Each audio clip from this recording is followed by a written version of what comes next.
Nikon D5200 menu settings is back, baby. This time we're taking a deep dive into the custom settings menu. Don't go away. Hi, I'm Barry Callister of Photographer's Freedom. Welcome to my channel. Thank you so much for coming today. As I said at the start of the video, we are deep diving into the custom settings menu today. Stick around to the end of the video because I have some information for you about an amazing online community for photographers. You're gonna love it. Let's get into the content. So where do we find the custom settings menu? Well, firstly, you push the menu button up the top here, and that will open up this screen. Now it might look different to you. I've been in the custom setting menu earlier, so it may be up the top here. It may have this top icon lit up. It may have any one of the others if you've been using that menu previously. So you just scroll down with your multi-selector until you get to the little pencil icon, and that is the custom setting menu. Then you can either press OK, or you can go across with the right side of your multi-selector.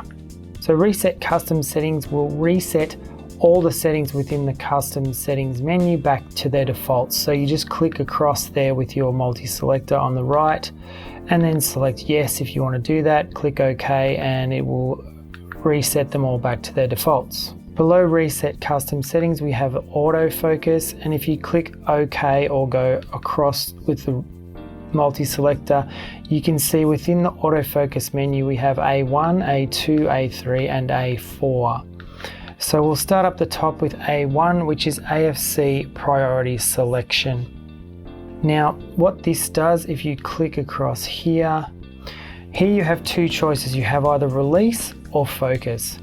Now what this will do is it will determine if the camera will take photos when the shutter release button is pressed halfway or only when the camera achieves focus. For me, this sounds like a very frustrating and stupid setting, and I would not use it on focus, because if you're only going to allow the camera to take photos when it's in focus, that to me would be really frustrating. Sometimes a slightly out of focus photo can be good, so you'd miss a lot of good shots doing it that way, I would think, but it's up to you. Next we have number of focus points, and if you go across in here you can see you've got a choice of 39 points or 11 points. This is where you choose the number of focus points that you manually select. So when you look through the viewfinder you see that focus point indicator, the little square with the dot in the center.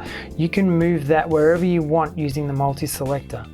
What the number of focus points setting will do is determine how many choices of where you move that selector to that you have. So you'll either have 39 points or 11. What the 11.1 allows you to do is it just helps you to move a bit quicker, to move your focus point a bit quicker, but it also of course limits where you can put that focus point within the viewfinder. Our next choice is built-in AF Assist Illuminator, and you have the choice in here of having this on or off. AF Assist Illuminator turns on the light at the front of the camera here that will light up to help the camera to focus when lighting is poor.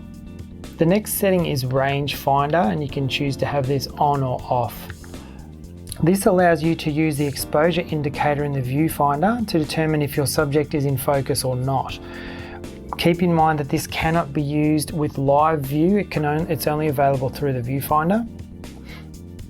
And you need to be using a lens with aperture f5.6 or faster for this to work effectively. The next setting down is exposure in the B slot. If we go across you can see there's only one setting in here under exposure, and it is EV steps for exposure control. And if we click across one more time you can see the options are 1/3 of a step or a half of a step.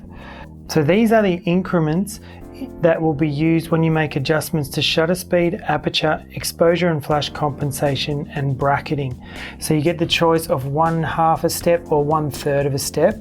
So I'll set it to 1/2 of a step, and I'll go back to the main screen here, and if you see I scroll through my shutter speed at 1/20th, 30th, 45, 60. We'll go back to 120 and I will move back in here, and then I will change it to 1/3 of a step. And if I go back to the main screen, you can see it's changed to 1/25th, 130, 140, the numbers are different. So it's going up in 1/3 of a step increments instead of 1/2. Okay, I know I asked you to hang around to the end of the video and I was going to give you information about an online community for photographers, but I'm too excited, I can't wait. I just want to tell you about it now. I am building an online community for photographers worldwide who are dedicated to helping each other learn, grow and succeed with their photography and their photography businesses. People who are also passionate about the environment and want through their photography to capture the beauty of this world and spread a message of love for the environment across the globe. And you can be part of this community. There are 2 links in the video description. The first link is to sign up to my mailing list. Once you do this, you become one of the Photographers Freed, which is the online community. What I then suggest you do is follow the second link down in the description.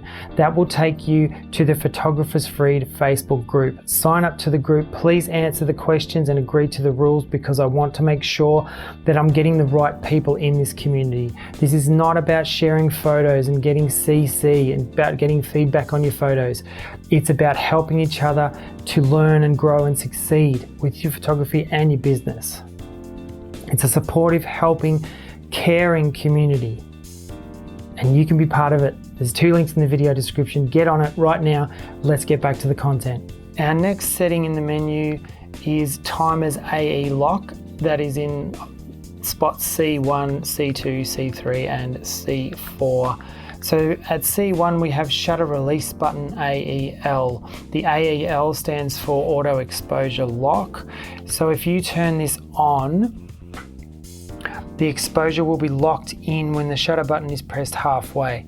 So this is helpful if you want to set exposure and then recompose your shot.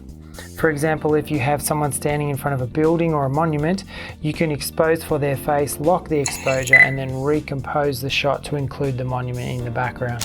Next we have auto off timers, and if we go across in here you can see you've got the option of short, normal, long or custom. Auto off timers controls how long the LCD screen stays on if no operations are performed during menu, display and playback. If you look at the table I've got up on screen now from the menu of the D5200, you can see that each of these, the short, normal and long, has different values for separate menus. And then you can set a custom one down here for your playback menus, your image review, live view and the standby timer. Now we have self timer. What the self timer does is it allows the camera to take photos itself at a time interval that you set in here. So the self timer delay here is set for 5 seconds, and if you go across again you can set it for 2 seconds, 5 seconds, 10 or 20 seconds, and then the number of shots that you want it to take after that time has expired. So you can go from 1, 2 or 3, 4, 5, 1 to 9 in there. Under self timer, in our last spot in the Timer's AE lock part of the menu, we have remote on duration MLL3. What the MLL3 is it is a remote shutter release for the Nikon D5200. You can purchase it separately. And what these time values in here will do is they control how long the camera will wait for a signal from the remote before it resets the camera back to the previous shutter release mode. So you can wait 1 minute, 5 minutes, 10 minutes or 15 minutes in there. We will continue with the custom setting menu on the D5200 in future videos, as it's a really long menu. When those videos are done, they will be linked up in the cards up on the top right hand corner of the video or down here somewhere in the end screen. So look out for that when they're done. Before you leave today, if you haven't subscribed to my channel already, please click subscribe and ding the notification bell so you don't miss those future videos about the custom setting menu. Check out those links in the video description. Photographers Freed is going to be a fantastic online community for photographers. You are going to love it. I guarantee you. Please sign up for the mailing list and the Facebook group.